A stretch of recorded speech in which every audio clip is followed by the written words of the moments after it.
Questo è un luogo che genera dialogo, Qualcuno che si impegna, che si batte. che approfondisce la conoscenza e sostiene la fiducia. È un crocevia dove si incontra chi desidera il vero, il bello, il giusto e il bene. È una testimonianza di speranza nel cuore ferito, del presente. E tutto questo esiste anche grazie a te.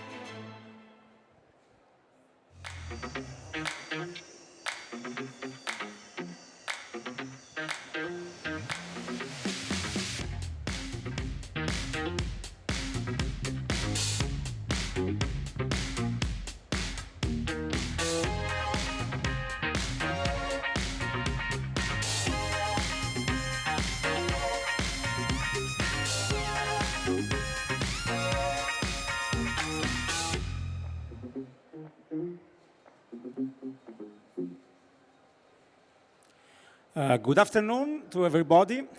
As has been told to you, this meeting will be held in English, but with the translation, so everybody can understand. I'm really honored and glad to be here and to present to, big men, big stories, great stories.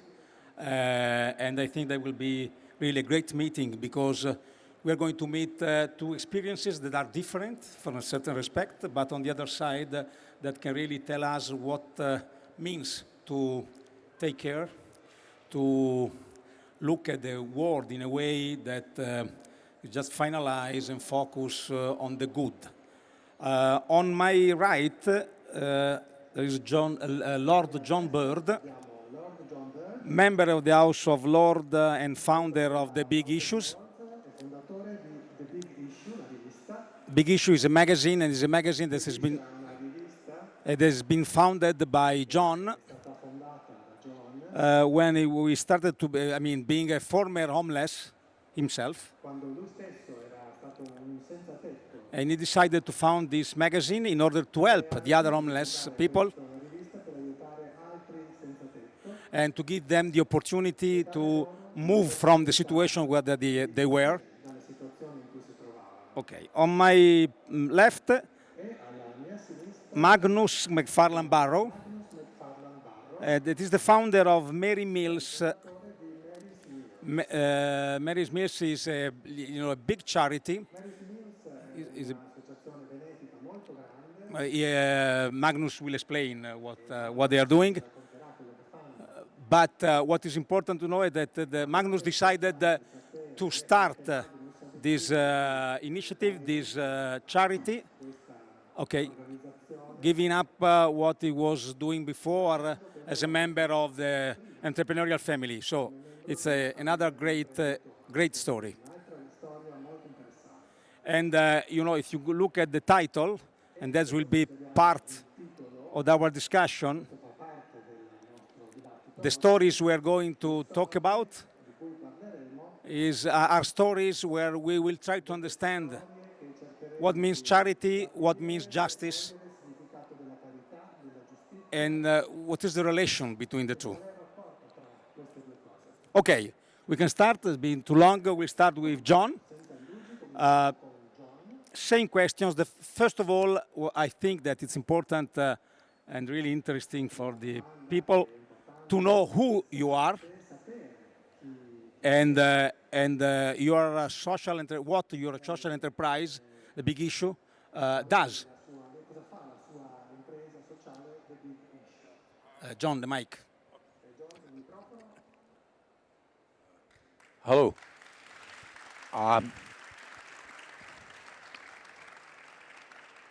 My name is John Bird. I was born just after the Second World War into the slums of Notting Hill, where the child poverty was enormous. And we lived with rats and mice and all that. My family were very poor, and there were 6 children, 6 boys. Figli, eravamo 6 fratelli. And the big thing was that we were always in trouble with the police. Eravamo sempre nei guai con la polizia, We- succedeva continuamente. We were always in trouble with the landlord. Eravamo sempre nei guai anche col padrone di casa. And when I was 5, we were made homeless. E quando avevo 5 Um, anni ci hanno sfrattati.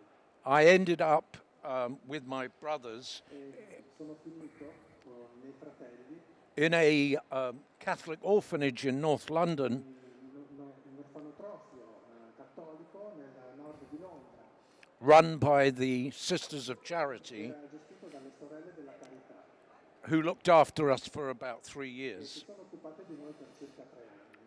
When I left the charity Quando ho lasciato questo Um, orfanotrofio, and the family were put together, la famiglia poi fu riunita, when I was 10, quando avevo 10 anni, I started to get in trouble with the police. ho cominciato di nuovo ad avere dei guai con la polizia I was having trouble at school. e ero sempre nei guai anche a scuola. I could not read and write. I could Non not, sapevo leggere, non sapevo scrivere, and I was always in trouble. I was ero sempre nei guai. I was on probation from the age of 10 E sono stato onward. poi in libertà vigilata dall'età di 16 anni.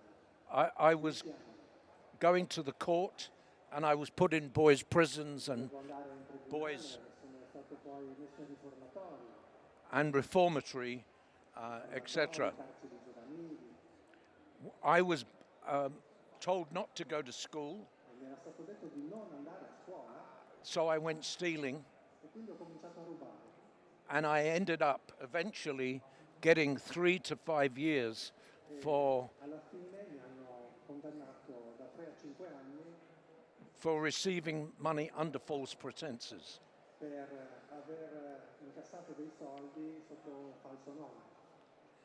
I ended up in a boys' prison at 16, Quindi a 16 anni sono stato messo in una prigione giovanile where I learned to read and write at the age of 16. e lì ho imparato a leggere e a scrivere a 16 anni. That changed my life E questo ha cambiato la mia vita, because I started to educate myself. perché ho cominciato a istruirmi. And my education was the Renaissance painters E la mia istruzione era sui quadri del Rinascimento, of the Trecento, the Quattrocento, and the Cinquecento. del 300, del 400, del 500. And I became a painter while I was in prison. E mentre ero in carcere sono diventato pittore. When I came out, I got a place at art school, E quando sono uscito sono riuscito a entrare alla scuola d'arte and I was on my way out of crime and wrongdoing. e lì ho cominciato il mio percorso d'uscita dal crimine e dal malfare. Unfortunately, things started to go wrong, and I fell back into the underclass. Purtroppo poi le cose hanno cominciato a prendere una brutta piega di nuovo, ho cominciato di nuovo a delinquere And I spent nearly the next 10 years being in and out of being chased by the police, hiding in various cities, e nei 10 anni successivi continuavo a essere cercato dalla polizia, mi nascondevo anche in altre città, getting drunk and having fights in pubs and mi break. ubriacavo, facevo a pugni nei pub. And I was a really screwed up antisocial guy. Ero davvero un ragazzo antisociale totalmente fottuto.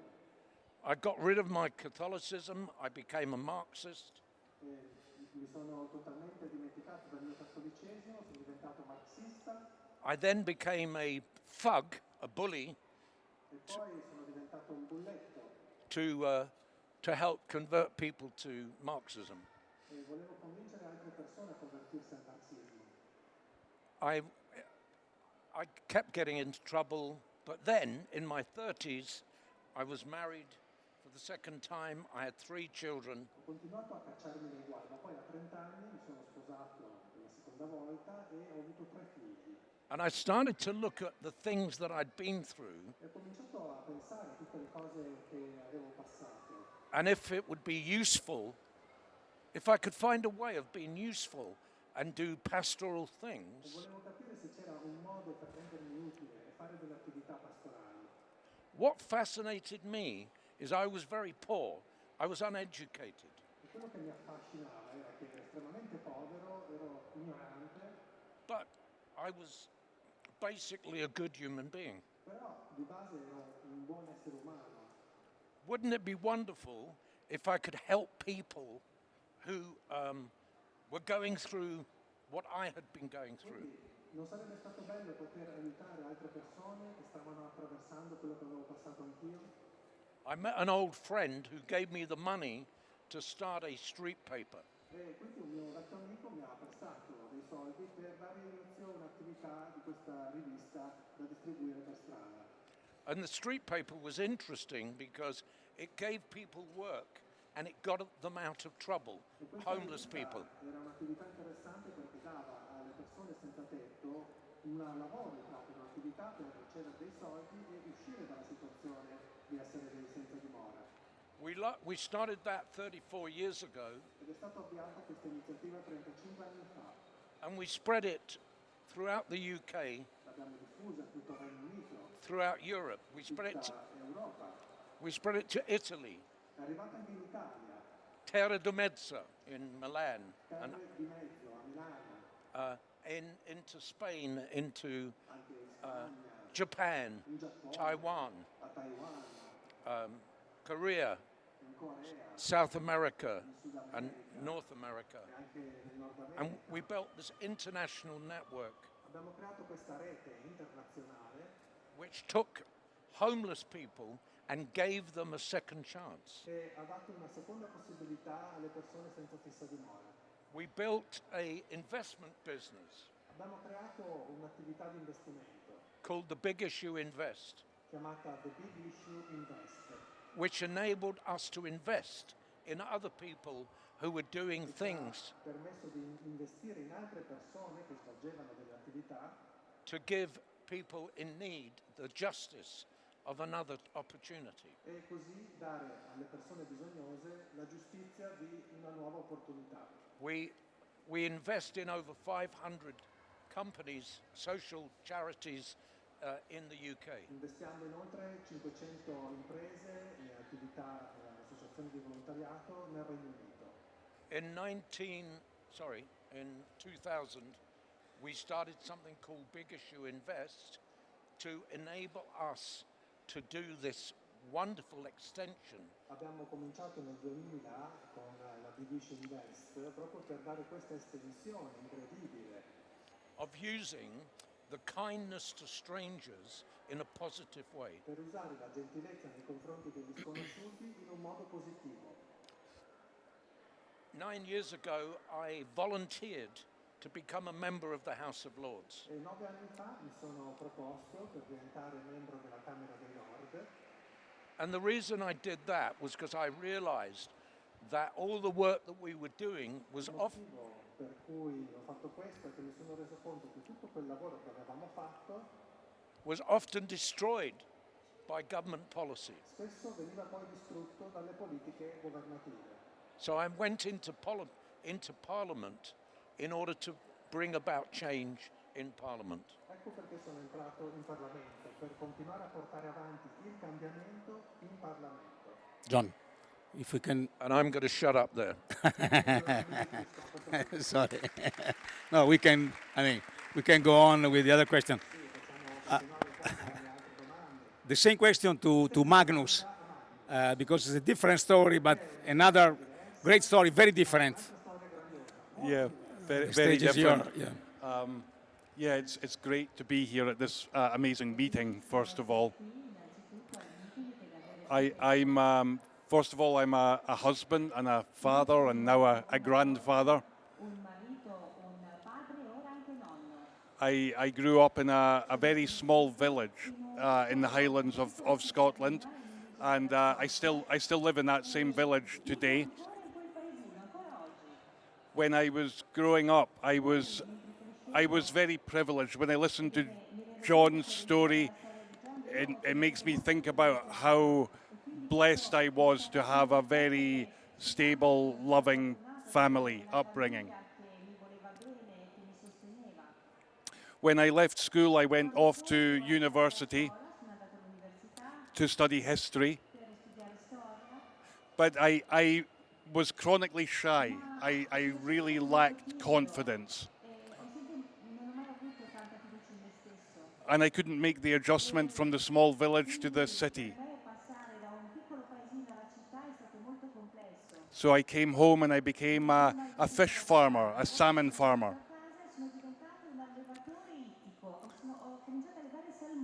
For 6 years I was doing manual work in a very, very remote place. And I was quite happy. I suppose one other thing that really informed my life was my Catholic faith.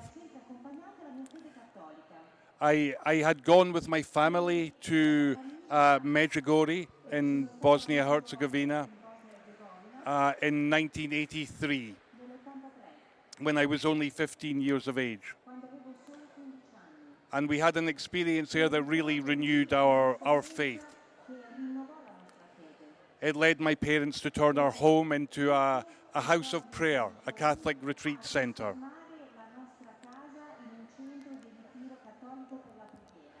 So in 1993, I was having a pint of beer with my brother in our local pub.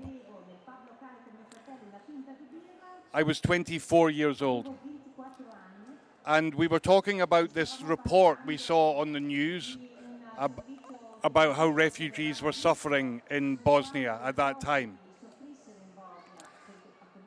And we hatched a plan to collect some donations of aid and to drive it to Bosnia.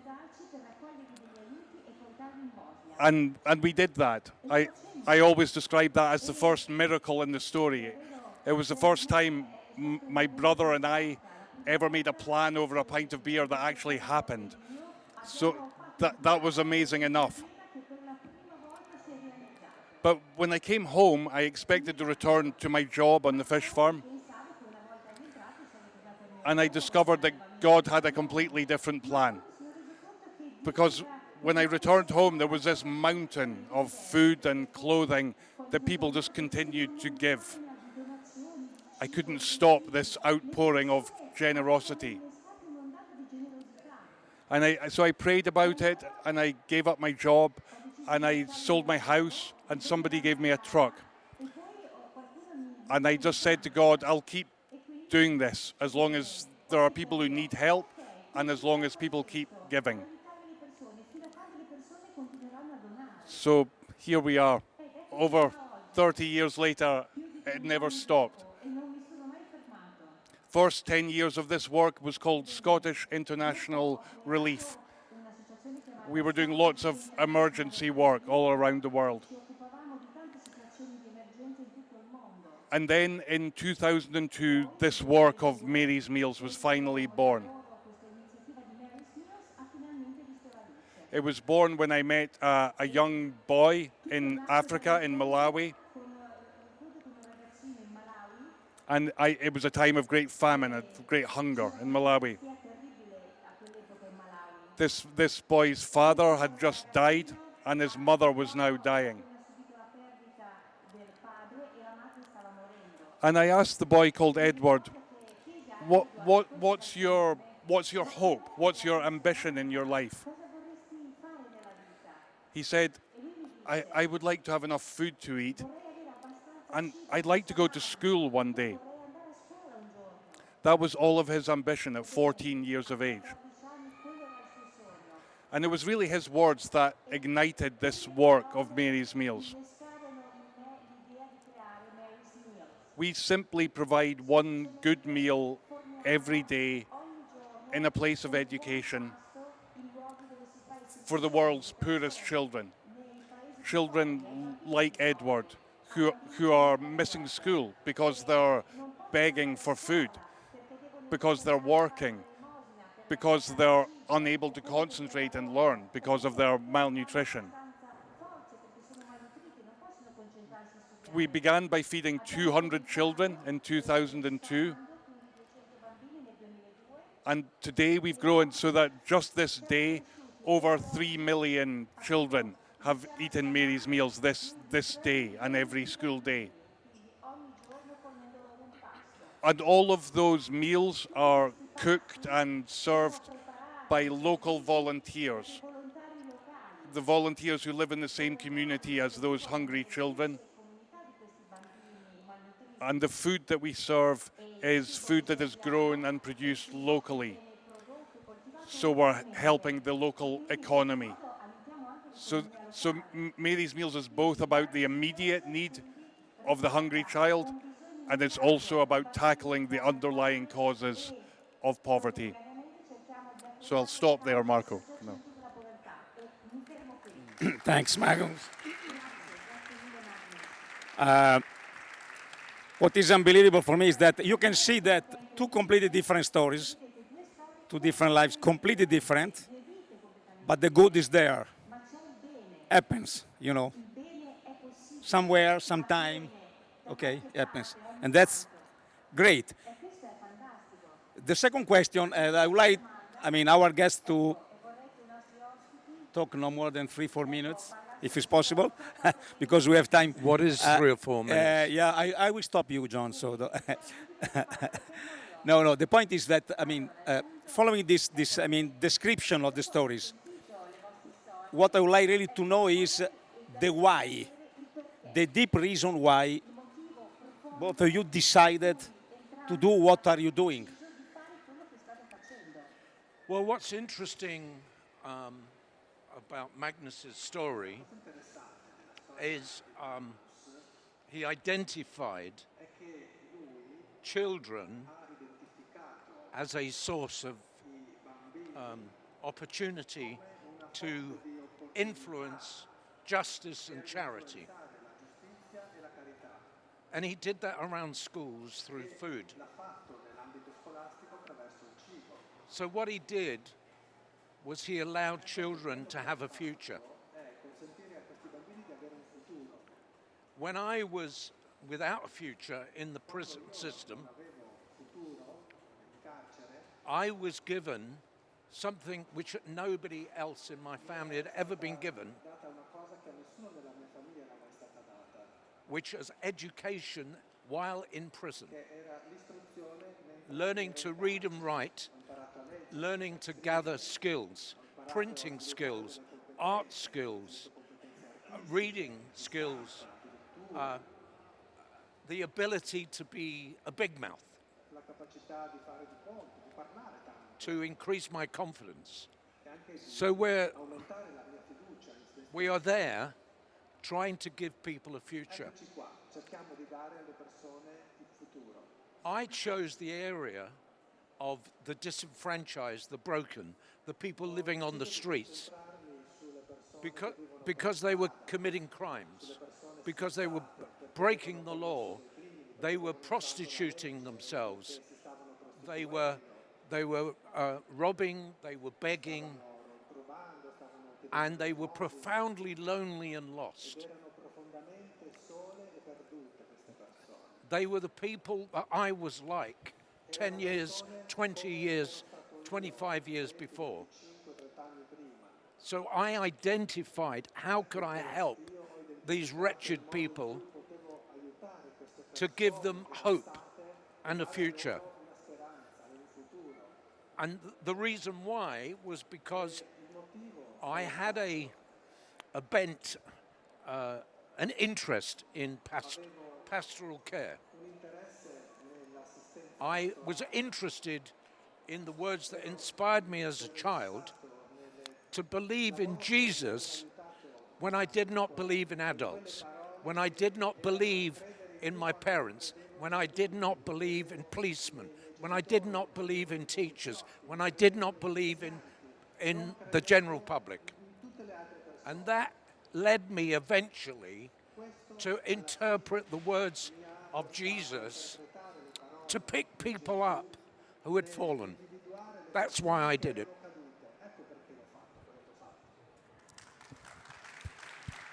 Magnus, the why you give up what in a wonderful place where John would like to come and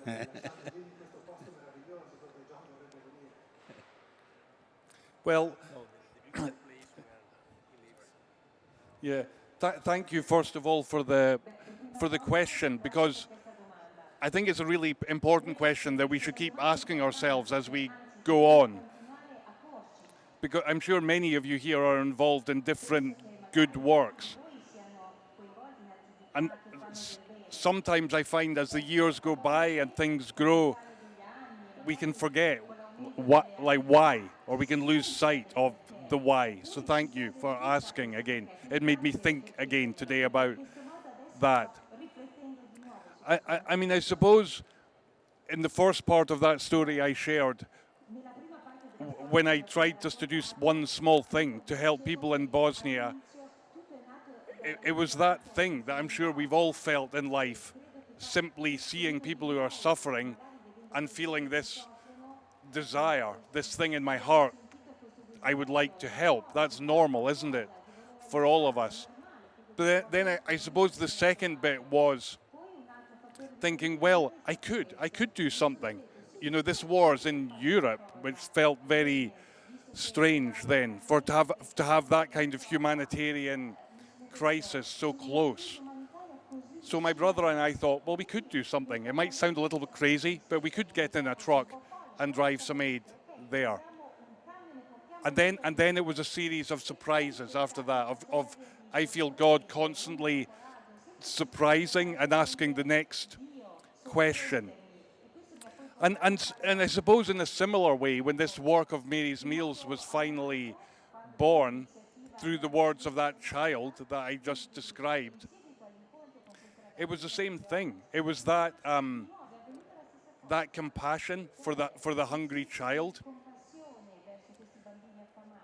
His answer made me think in a new way about how many millions of the world's children today are hungry. Around 70 million children today are missing school because of poverty and hunger. But we all know that hunger isn't a reality in today's world because there's not enough food. There's more than enough food. So that initial feeling of compassion became this concrete idea of if we did this one simple, practical thing, it could change. It could change the life of Edward, that boy, and it could change the lives of all those children who are unnecessarily missing school because of hunger. So I suppose it's, to answer your question, it was probably both that, like John's story too, about being moved by compassion and then recognizing something concrete that could change that situation. Okay, so following what you are saying, what could be interesting to really understand what does responding to need mean in your experience. So at the end, because both of you started with the homeless and the magazine and so on, and your approach is 1 meal per day in order to make possible for children to go to school and to be educated. And education is the key element, because John described in his personal experience, okay, what happened. But what's the need you really are trying to respond? Because it's a material, need, but at the end you are saying that it's a matter of compassion. You mentioned Jesus. What's the need you are trying to respond? Okay. You didn't understand my question. Will I go first? Great. I think I understand the question. If I get it wrong, you can let me know. Because maybe with the work of Mary's Meals, it might seem at first very obvious that the need is the hunger of the child. And that's true. But I don't think that's all of it. That's not fundamentally the need that we're trying to address. I think the desire is that every child should be able to grow to become the person God created them to be. The desire is that they can have a good life, a happy life. So each child isn't just a stomach waiting to be fed. They are a child with a mind and a heart and a soul. But for this particular mission we've been called to, it's this very simple first need. Because as Christians, we can't say to the hungry child nice things. We can't say we love them if we don't first of all act to make sure that they are fed in this world when there's enough food to feed every child. How can we call ourselves Christian unless we do that? So for the work of Mary's Meals at least, and it's one of the reasons I thank God for this gift, because it gives us the possibility to meet that very simple, practical need. But in doing so, it addresses that need of every human person to be set free. In the case of these children, through enabling them to learn, just through the possibility of them being able to read and write. So many possibilities in life change for the child. So many other needs can be met. But we choose to start there. I'm struck by the theme of this meeting because for me, Mary's Meals is about the first foundations, the first built when we're building something. If we want to build something new in the world's poorest communities, we have to start there. If children aren't fed, if children aren't able to go to school, what else can we build in those places? Nothing. We can't build anything that lasts. So our job's that first bit, that first need. When I went into the House of Lords, Quando ho cominciato a entrare in Parlamento, you have to have a maiden speech. bisogna preparare un discorso. And in my maiden speech, I said Un discorso iniziale in cui ho detto questo. that my role in the House of Lords Il mio ruolo nella Camera dei Lord was to destroy poverty. era distruggere la povertà. The BBC made a film about me going in the House of Lords. Ha fatto un film di me che andavo nella Camera dei Lord. And I said when I was asked by one of the interviewers, E uno degli intervistatori mi ha fatto una domanda, when she said, "Why are you in the House of Lords?" mi ha chiesto perché è nella Camera dei Lord. I took out an imaginary knife Ho estratto un coltello immaginario, and I went up to her and I said, mi sono avvicinato a lei e ho detto "To slit the throat of poverty." per sgozzare la povertà. They didn't put it in the film. Non hanno incluso nel film questa battuta.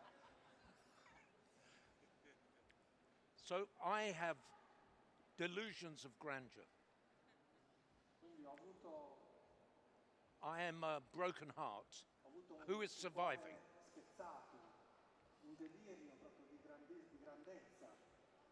My legacy has to be E la mia eredità mo- deve essere moving the argument to get rid of poverty once and for all, degli argomenti per rimuovere la povertà una volta per tutte, to get rid of the fact that 90% of what the world does per eliminare il fatto che il 90% di quello che fa il mondo around poverty is intorno alla povertà emergency only. è solo basato sull'emergenza.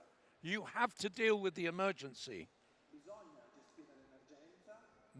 Magnus and I deal with the emergency. Magnus e io gestiamo l'emergenza.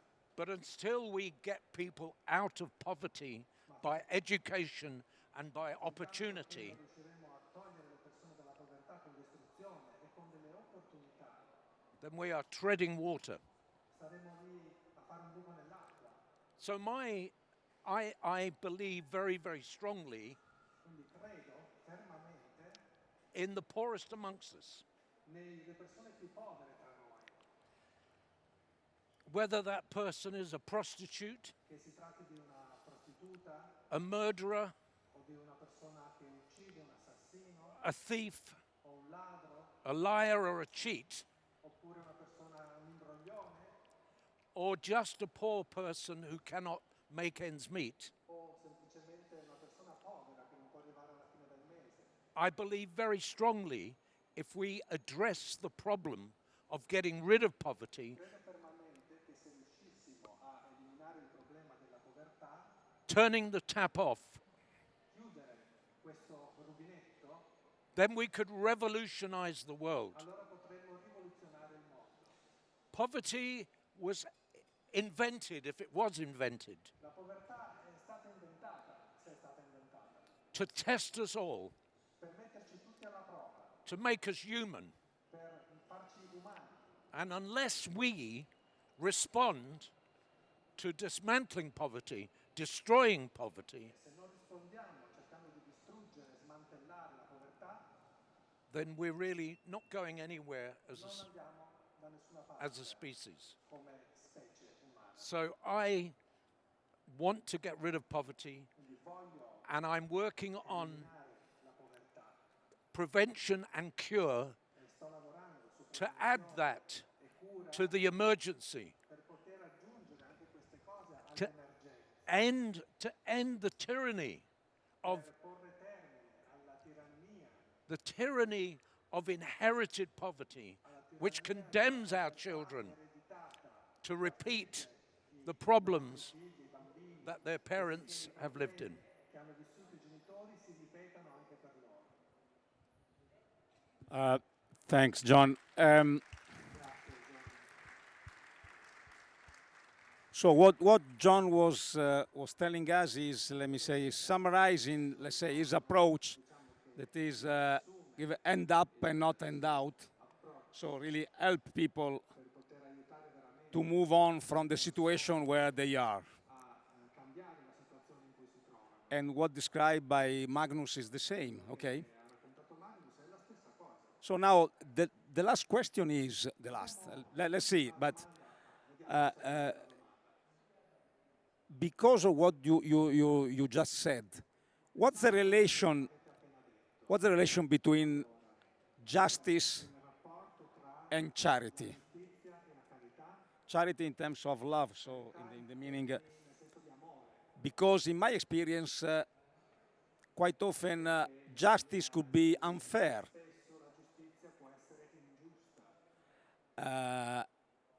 On the other side, what you describe in terms really, I mean, the ambition, okay, to get rid of poverty. So can you help us in better understanding the relation, and what is justice and what is charity, and what's the relation between the two?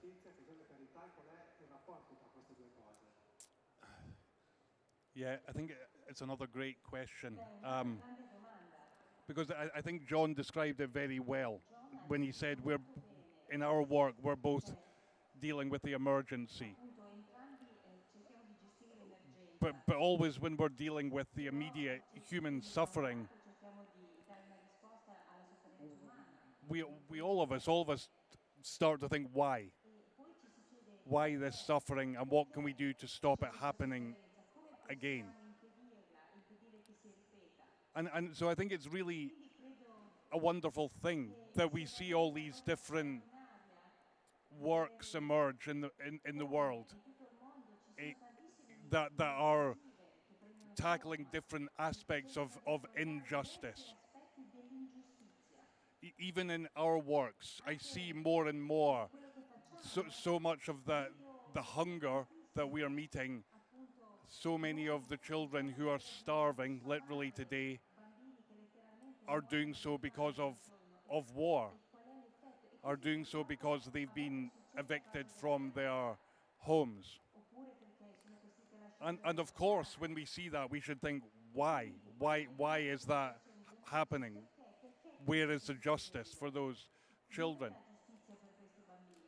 So I think it's good that so often we hear this talk around giving people a fishing rod instead of a fish so they can feed themselves. It's good that we hear a lot of talk around sustainability of good works that we do. But sometimes I do think there's a risk when we talk like that we almost start to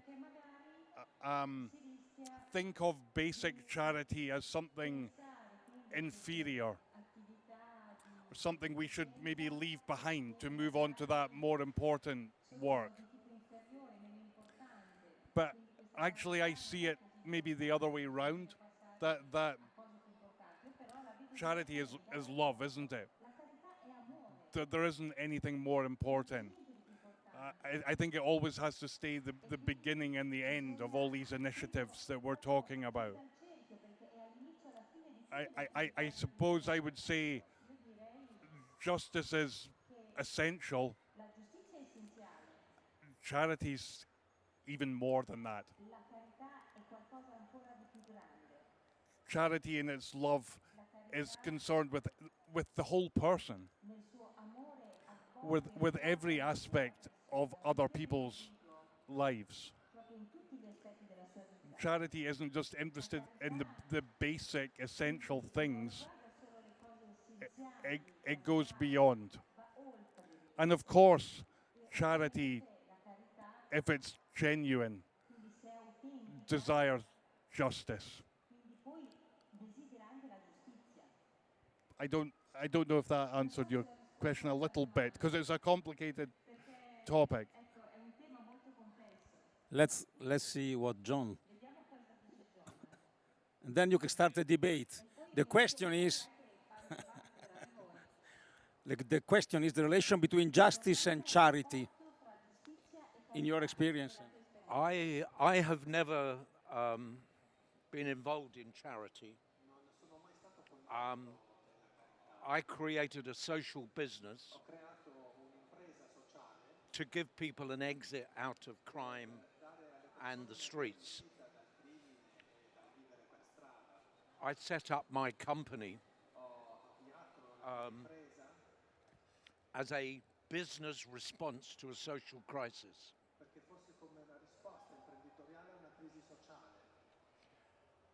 I have done everything, created an enormous investment business.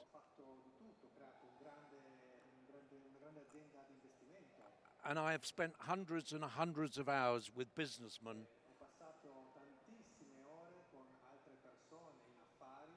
in the City of London, in Wall Street, always trying to get businesses to be useful to the needs of the poorest amongst us. I have always been very, very serious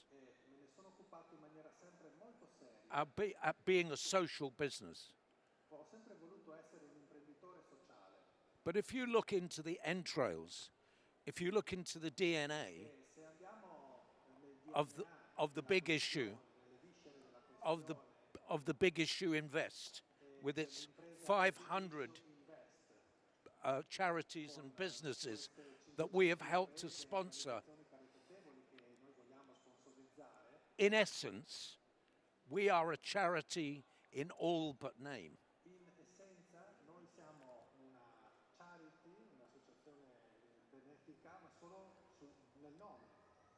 Because what drives us is not profit or efficiency or usefulness. It is all of these things wrapped up in an absolute dedication to help people, whether they are very old, whether they're very ill, whether they are very young, whether they're very poor, whether they're very lost. So even though I never started a charity, as my accountant said to me recently, John Bird, let's be honest, you're a charity. And accountants know the difference between doing things for the heart or doing things for the pocket.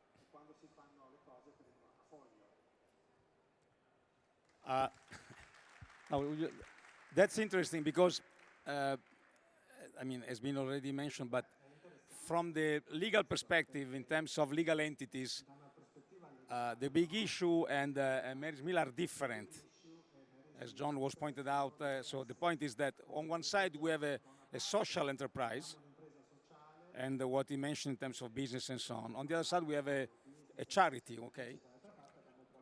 Can I interrupt? You have to. Yeah, sorry.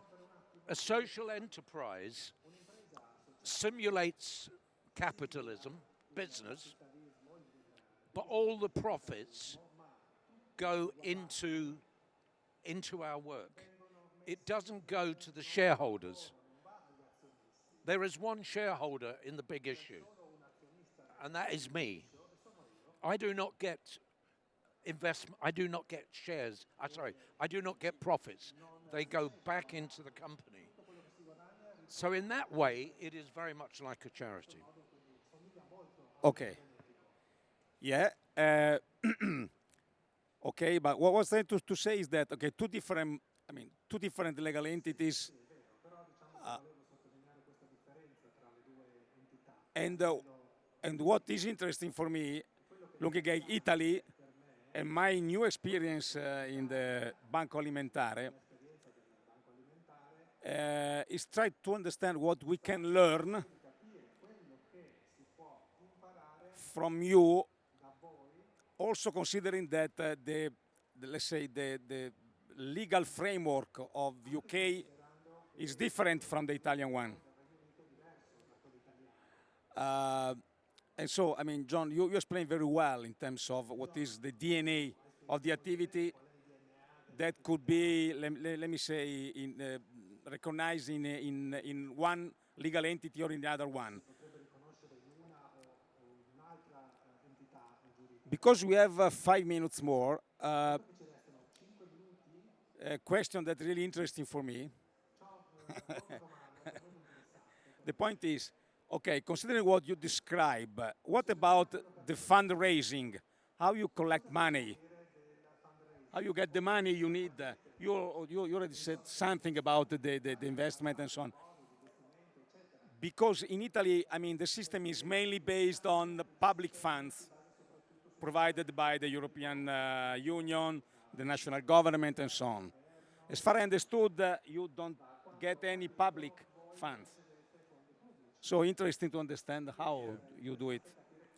Yeah, so very, very small amount of our funds have been public funding sometimes. Currently, all of our global income is through private donations, and we love that. We like that very much. We describe Mary's Meals as a grassroots movement, so many people sharing a little of what they have, making small donations, some people making bigger donations, many people volunteering their time to give talks about Mary's Meals or to organize fundraising events. So when I think about Mary's Meals around the world, I think about it just like a series of lots and lots of little acts of love. You know, every one of those 3 million meals that was served today, each one was made possible by a whole number of works of love. From the person who donated, cost 22 euros to feed a child for a year. So 22 euros donation here through a chain of acts of love to the person in Malawi who chose to get up at 4 o'clock in the morning to light the fire, to cook the meal for the child. And I love that. And one of the things I observe in all of that is how much, we were talking about this earlier, John and I, like how much being involved in a good work like that, how much it changes us, how much it makes our lives better. And I think I recognize that more and more in life. You know, I sometimes used to make the mistake of thinking, oh, we are on this side, we are the givers, those children over there, or those communities are the receivers. And life's not like that, is it? All of us need to know how to, at times, to receive, and at other times to give. And when we give, I think we become more fully human. I think we learn more about who we actually are, how wonderfully made we are by God. I think giving really helps us understand that, and that's why it gives us joy. I think in the early days of Mary's Meals, so often people who were donating would thank me, and I used to be very embarrassed. You know, I said, no, it's me who should be thanking you for making the donation. And they were saying, no, thank you for giving us the possibility to do something for that child. It's made my life better.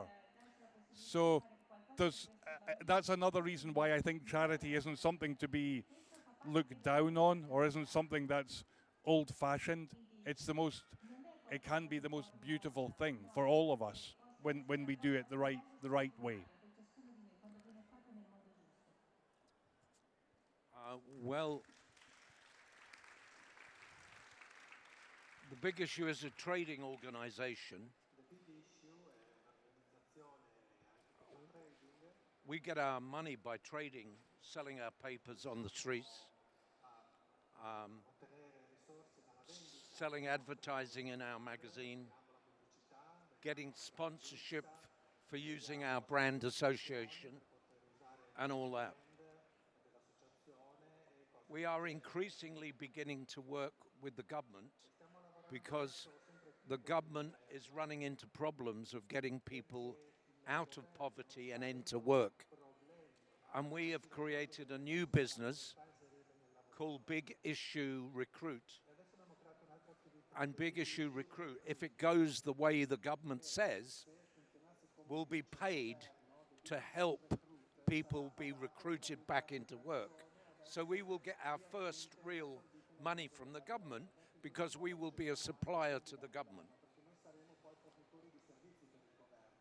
What interests me is very much the idea of being able to grow enough wealth within the big issue that can help our vendors and can help the other people that we work with through Big Issue Invest, and to create funds where it's not about investing in somebody, it's about giving people grants. I'm very interested in grants, and we are trying to grow a grant. There is a section of the Big Issue which means that we can give out grants, and we begin to give out grants because that is one of the most exciting things. You can invest in social businesses, but the thing about grants is they immediately, almost immediately, have an effect on the lives of people. Investment is more long-term. It may take years in order to get the returns. So if we want more money, we invent a new business. And we've been relatively successful. But our problem is there is capitalism and there is charity. And we operate in the middle. And it is quite difficult. It's like pulling teeth sometimes. But we've managed to do it.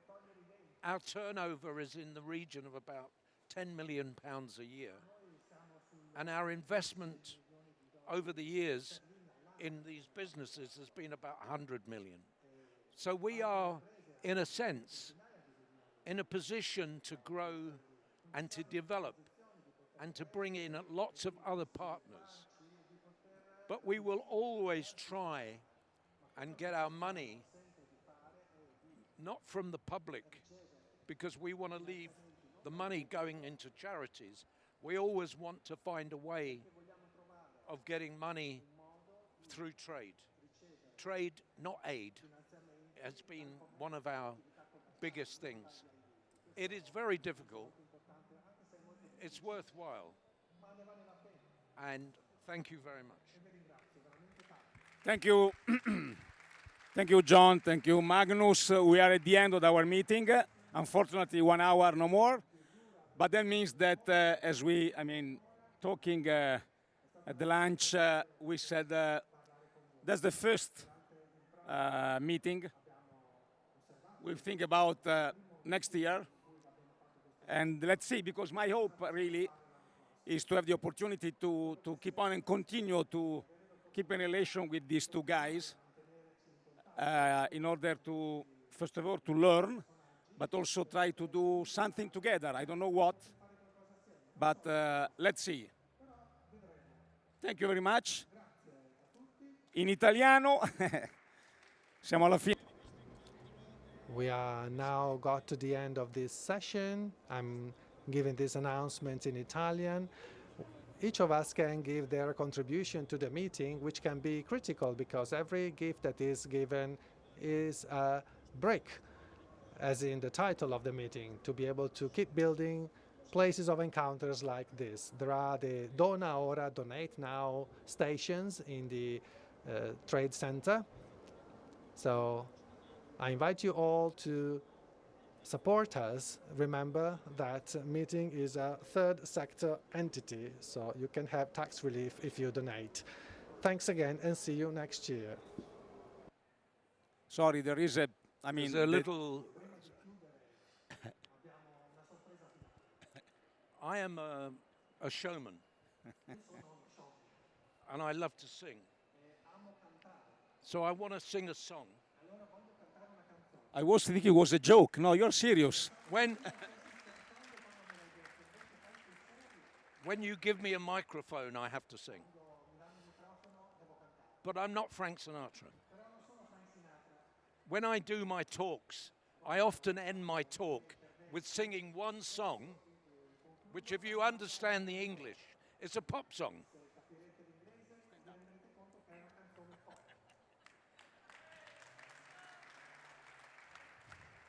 The party's over, it's time to call it a day.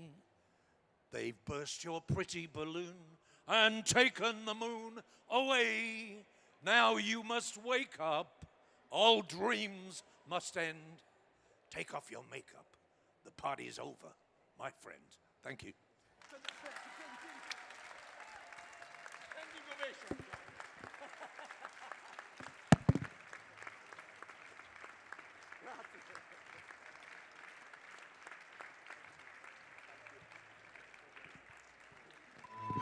Questo è un luogo che genera dialogo, Qualcuno che si impegna, che si batte. che approfondisce la conoscenza e sostiene la fiducia. È un crocevia dove si incontra chi desidera il vero, il bello, il giusto e il bene. È una testimonianza di speranza nel cuore ferito del presente. E tutto questo esiste anche grazie a te.